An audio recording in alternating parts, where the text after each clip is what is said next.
ಇಲ್ಲಿಯತ್ತ ಮುಖ ಮಾಡ್ತಿರೋದಕ್ಕೆ ಸತೀಶ್ ಜಾರಕಿಹೊಳಿ. ಸಿದ್ದು ಶಿಷ್ಯ Satish mega plan ಏನ್ ಗೊತ್ತಾ? ಜಾರಕಿಹೊಳಿ ಸಾಮ್ರಾಜ್ಯ ದಿಲ್ಲಿಗೂ ವಿಸ್ತರಿಸುತ್ತಾ. Siddu secret plan 2023-24 Congress ದೇಹವ.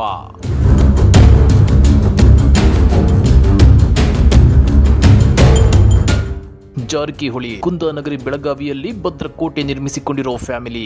ರಮೇಶ್ ಜಾರಕಿಹೊಳಿ, ಸತೀಶ್ ಜಾರಕಿಹೊಳಿ, ಬಾಲಚಂದ್ರ ಜಾರಕಿಹೊಳಿ ಮತ್ತು ಲಖನ್ ಜಾರಕಿಹೊಳಿ ಹೀಗೆ ಒಬ್ಬೊಬ್ರು ಒಂದೊಂದು ಪಕ್ಷದಲ್ಲಿದ್ರು ಕುಟುಂಬ ಅಂತ ಬಂದಾಗ ಯಾರು ಯಾರನ್ನು ಬಿಟ್ಟುಕೊಡಲ್ಲ. ಅಷ್ಟೇ ಅಲ್ಲ, ಸತೀಶ್ ಜಾರಕಿಹೊಳಿನೇ ಆಗ್ಲಿ, ರಮೇಶ್ ಜಾರಕಿಹೊಳಿನೇ ಆಗ್ಲಿ ಹುಲಿಯ ಸಿದ್ದರಾಮಯ್ಯನವರ ಬಗ್ಗೆ ಅಪಾರ ಗೌರವವನ್ನ ಬೆಳೆಸಿಕೊಂಡಿದ್ದಾರೆ.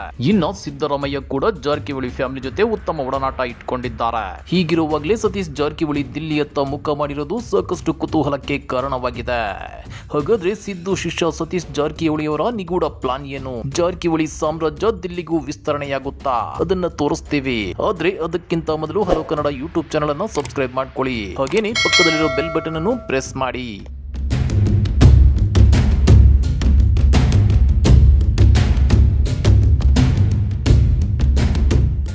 ರಾಜ್ಯ ರಾಜಕಾರಣದಲ್ಲಿ ಸಿದ್ದರಾಮಯ್ಯ ಮತ್ತು ಸಿದ್ದು ಶಿಷ್ಯ ಸತೀಶ್ ಜಾರಕಿಹೊಳಿ ನಿಗೂಢ ಹೆಜ್ಜೆಯನ್ನ ಇಡುತ್ತಿದ್ದಾರೆ. ಆ ನಿಗೂಢ ಆಟ ರಾಜ್ಯ ರಾಜಕಾರಣದಲ್ಲಿ ಹೊಸ ಅಧ್ಯಾಯವನ್ನೇ ಶುರು ಮಾಡುತ್ತಾ. ಹಾಗಾದ್ರೆ ಏನದು ನಿಗೂಢ ಹೆಜ್ಜೆ? ದಿಲ್ಲಿ ರಾಜಕಾರಣಕ್ಕೆ ಸಿದ್ದರಾಮಯ್ಯ ಹೋಗಲ್ಲ ಅಂತೇನೆ ಅದೊಂದು ದಾಳವನ್ನ ಉರುಳಿಸಿಯೇ ಬಿಟ್ರ.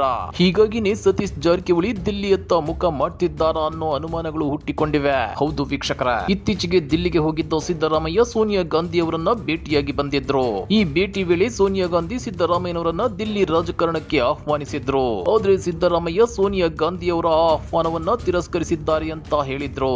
ಆದ್ರೆ ಅಸಲಿ ಮ್ಯಾಟರ್ ಏನಂದ್ರೆ, ದಿಲ್ಲಿ ರಾಜಕಾರಣಕ್ಕೆ ಸಿದ್ದರಾಮಯ್ಯ ಹೋಗದೇ ಇದ್ರು ಸಿದ್ದು ಶಿಷ್ಯ ಸತೀಶ್ ಜಾರಕಿಹೊಳಿ ಹೋಗೋದು ಗ್ಯಾರಂಟಿ. ಅದಕ್ಕೆ ಈಗಾಗಲೇ ಪ್ಲಾಟ್ಫಾರ್ಮ್ ಕೂಡ ರೆಡಿ ಆಗ್ತಾ ಇದೆ.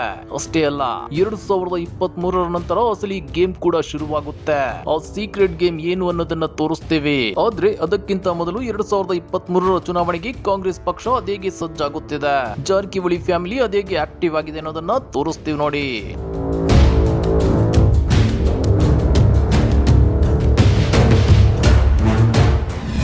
ಸತೀಶ್ ಜಾರಕಿಹೊಳಿ ನಿರಾಣಿ ಭೇಟಿ. ರಾಜ್ಯದಲ್ಲಿ ಬಿಜೆಪಿ ಪಕ್ಷ ಜನರ ವಿಶ್ವಾಸ ಕಳೆದುಕೊಳ್ತಾ ಇದೆ. ಜೆಡಿಎಸ್ ಪಕ್ಷ ಅಸ್ತಿತ್ವ ಉಳಿಸಿಕೊಳ್ಳೋದಕ್ಕಾಗಿ ಪರದಾಡುತ್ತಿದೆ. ಹೀಗಾಗಿ ಮತದಾರರ ಮುಂದಿರೋ ಏಕೈಕ ಆಯ್ಕೆ ಅಂದ್ರೆ ಅದು ಕಾಂಗ್ರೆಸ್ ಮಾತ್ರ. ಬುದ್ಧಿವಂತ ಮತದಾರರು ಮುಂದಿನ ಸಲ ಕಾಂಗ್ರೆಸ್ ಪಕ್ಷಕ್ಕೆ ಸ್ಪಷ್ಟ ಬಹುಮತ ಕೊಡ್ತಾರೆ ಅಂತೇಳಿ ಕಾಂಗ್ರೆಸ್ ನಾಯಕರು ಬಲವಾಗಿ ನಂಬುತ್ತಿದ್ದಾರೆ.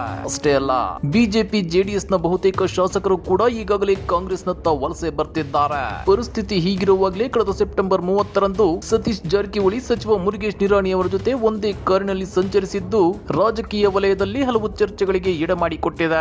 ಅಷ್ಟೇ ಅಲ್ಲ, ಬೆಳಗಾವಿಯ ಜಾರಕಿಹೊಳಿ ಬ್ರದರ್ಸ್ ಮೆಗಾ ಪ್ಲಾನ್ ಮಾಡುತ್ತಿದ್ದಾರೆ.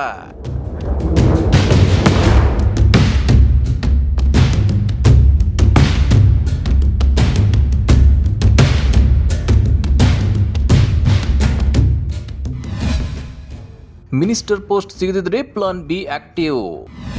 Ramesh Jarkiholi 40+ secret team.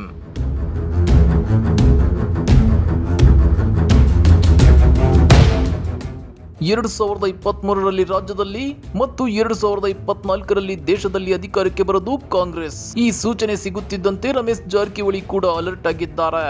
ಆದ್ರೆ ಚುನಾವಣೆಗೆ ಇನ್ನು 1.5 ವರ್ಷ ಬಾಕಿ ಇರೋದ್ರಿಂದ ಬಿಜೆಪಿಯಲ್ಲಿ ಮತ್ತೆ ಸಚಿವ ಸ್ಥಾನ ಗಿಟ್ಟಿಸಿಕೊಳ್ಳೋದಕ್ಕೆ ದಿಲ್ಲಿಯಲ್ಲಿ ಬೀಡು ಬಿಟ್ಟಿದ್ದಾರೆ. ಆದ್ರೆ ಸದ್ಯದ ಸಿಚುವೇಶನ್ ನೋಡ್ತಾ ಇದ್ರೆ ಬಿಜೆಪಿ ನಾಯಕರು ರಮೇಶ್ ಜಾರಕಿಹೊಳಿ ಅವರಿಗೆ ಮತ್ತೆ ಮಂತ್ರಿ ಹುದ್ದೆ ಕೊಡೋದು ಅನುಮಾನ ಎನ್ನಲಾಗುತ್ತಿದೆ. ಇದು ನಿಜವೇ ಆದ್ರೆ Ramesh Jarkiholi back to pavilion ಆಗೋದು ಗ್ಯಾರಂಟಿ. ಅಂದ್ರೆ ಪ್ಲಾನ್ ಎ ಫೇಲ್ ಆದ್ರೆ ಪ್ಲಾನ್ ಬಿ ರೆಡಿಯಾಗಿದೆ. ಅದೇಗೆ ದೋಸ್ತಿ ಸರ್ಕಾರವನ್ನ ಪತನಗೊಳಿಸೋಕೆ 16 ಶಾಸಕರನ್ನ ಕರೆದುಕೊಂಡು ಹೋದ್ರು, ಅದೇ ತರ 40ಕ್ಕೂ ಹೆಚ್ಚು ಬಿಜೆಪಿ ಶಾಸಕರನ್ನ ಕಾಂಗ್ರೆಸ್ಗೆ ಕರೆತರೋಕೆ ವೇದಿಕೆ ಸಿದ್ಧವಾಗಿದೆ.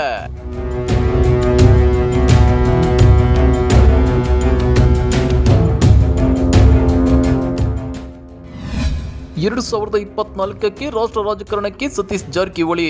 ಬೆಳಗಾವಿ ಲೋಕಸಭಾ ಕ್ಷೇತ್ರ ಬಿಜೆಪಿ ಭದ್ರಕೋಟೆ ಅಂತ ಬಿಂಬಿತವಾಗಿದೆ. ಹೀಗಾಗಿ ಈ ಭದ್ರಕೋಟೆಯನ್ನ ಛಿದ್ರ ಮಾಡೋಕೆ ಸತೀಶ್ ಜಾರಕಿಹೊಳಿ 2024ರ ಲೋಕಸಭಾ ಚುನಾವಣೆಯಲ್ಲಿ ಸ್ಪರ್ಧಿಸೋಕೆ ಭರ್ಜರಿ ಪ್ಲಾನ್ ಮಾಡಿದ್ದಾರೆ. ಅಷ್ಟೇ ಅಲ್ಲ, ಸತೀಶ್ ಜಾರಕಿಹೊಳಿ ಇಷ್ಟು ದಿನ ಸ್ಪರ್ಧಿಸುತ್ತಿದ್ದ ಯಮಕನಮರಡಿ ವಿಧಾನಸಭಾ ಕ್ಷೇತ್ರವನ್ನ ತಮ್ಮ ಪುತ್ರ ರಾಹುಲ್ಗೆ ಬಿಟ್ಟುಕೊಡಲು ಚಿಂತನೆ ನಡೆಸಿದ್ದಾರೆ. ಆ ಮೂಲಕ ಬೆಳಗಾವಿ ಮೇಲೆ ಹಿಡಿತ ಸಾಧಿಸೋಕೆ ಮುಂದಾಗಿದ್ದಾರೆ. ನಿಮಗೆ ಗೊತ್ತಿರಲಿ, ಕಳೆದ ಬೆಳಗಾವಿ ಲೋಕಸಭಾ ಉಪಚುನಾವಣೆಯಲ್ಲಿ ಮಂಗಳ ಅಂಗಡಿ ವಿರುದ್ಧ ಸತೀಶ್ ಜಾರಕಿಹೊಳಿ ಸೋತಿದ್ದು ಕೇವಲ 5,000 ಮತಗಳ ಅಂತರದಿಂದ.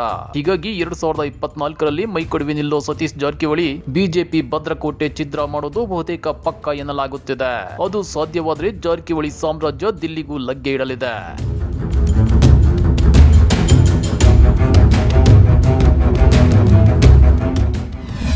2023ರ ನಂತರ ಸಿದ್ದು ರಾಷ್ಟ್ರ ರಾಜಕಾರಣಕ್ಕೆ. ಮೋದಿ ವಿರುದ್ಧ ಸಿಟ್ಟಿದು ನಿಲ್ತಾರ ಹುಲಿಯ. ಸಿದ್ದು ಪ್ಲಾನ್ ನಂತೆಯೇ ಸಿದ್ದು ಶಿಷ್ಯ ಸತೀಶ್ ನಡೆ.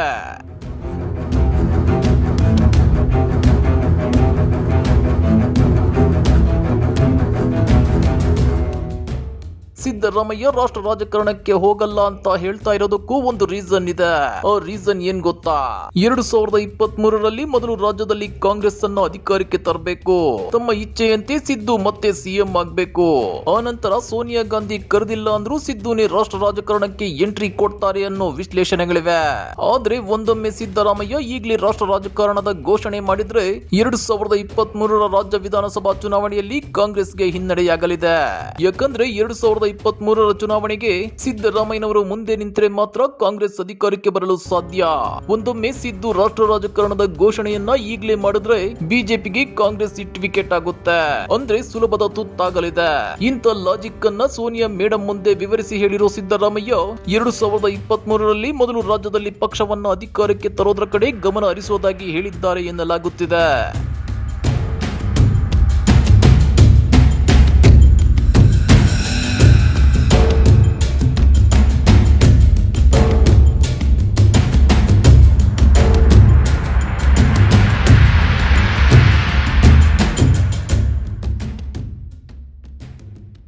ಇನ್ನ 2023ರಲ್ಲಿ ರಾಜ್ಯದಲ್ಲಿ ಕಾಂಗ್ರೆಸ್ ಪಕ್ಷ ಅಧಿಕಾರಕ್ಕೆ ಬಂದ ಮೇಲೆ ಮತ್ತು ಸಿದ್ದು ಸಿಎಂ ಆದ್ಮೇಲೆ ರಾಷ್ಟ್ರ ರಾಜಕಾರಣದ ಘೋಷಣೆ ಮಾಡಿದ್ರೆ ಅದಕ್ಕೆ ಒಂದು ಗತ್ತಿರುತ್ತೆ, ತೂಕ ಇರುತ್ತೆ. ಆಗ ಸಿಎಂ ಹುದ್ದೆಯನ್ನ ಡಿಕೆಶಿಗೆ ತ್ಯಾಗ ಮಾಡಿದ ಕ್ರೆಡಿಟ್ ಕೂಡ ಸಿದ್ದುಗಿರುತ್ತೆ. ಇಂಥ ಲೆಕ್ಕಾಚಾರದ ಆಧಾರದ ಮೇಲೆನೆ ಸಿದ್ದು ಶಿಷ್ಯ ಸತೀಶ್ ಜಾರಕಿಹೊಳಿ ರಾಷ್ಟ್ರ ರಾಜಕಾರಣದತ್ತ ಮುಖ ಮಾಡಿರೋದು. ಸಿದ್ದರಾಮಯ್ಯ ರಾಷ್ಟ್ರ ರಾಜಕಾರಣಕ್ಕೆ ಹೋದ್ರೆ ಅಲ್ಲಿ ಸತೀಶ್ ಜಾರಕಿಹೊಳಿ ಕೂಡ ಇರಲೇಬೇಕು. ಹಿಂದಿ ಭಾಷೆಯನ್ನ ಸುಲಲಿತವಾಗಿ ಮಾತನಾಡೋ ಸತೀಶ್ ಜಾರಕಿಹೊಳಿ ಜೊತೆಗಿದ್ರೆ ಸಿದ್ದು ಕೂಡ ಒಂದೇ ವರ್ಷದಲ್ಲಿ ಹಿಂದಿ ಕಲಿಯಲು ಸಾಧ್ಯವಾಗುತ್ತೆ. ಜೊತೆಗೆ ಮೋದಿಗೂ ಟಕ್ಕರ್ ಕೊಡಲು ಸಾಧ್ಯವಾಗುತ್ತೆ ಅನ್ನೋ ರಾಜಕೀಯ ವಿಶ್ಲೇಷಣೆಗಳಿವೆ.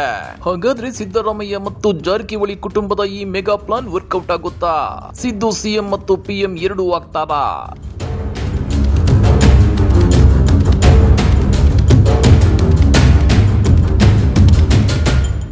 ಕಮೆಂಟ್ ಮಾಡಿ, ವಿಡಿಯೋ ಲೈಕ್ ಮಾಡಿ, ಶೇರ್ ಮಾಡಿ. ಇಂಥ ಮತ್ತಷ್ಟು ರೋಚಕ ರಾಜಕೀಯ ಸುದ್ದಿಗಳನ್ನ ಮಿಸ್ ಮಾಡದೆ ನೋಡ್ಬೇಕು ಅಂದ್ರೆ ನಮ್ಮ ಯೂಟ್ಯೂಬ್ ಚಾನೆಲ್ ನ ಸಬ್ಸ್ಕ್ರೈಬ್ ಮಾಡ್ಕೊಳ್ಳಿ.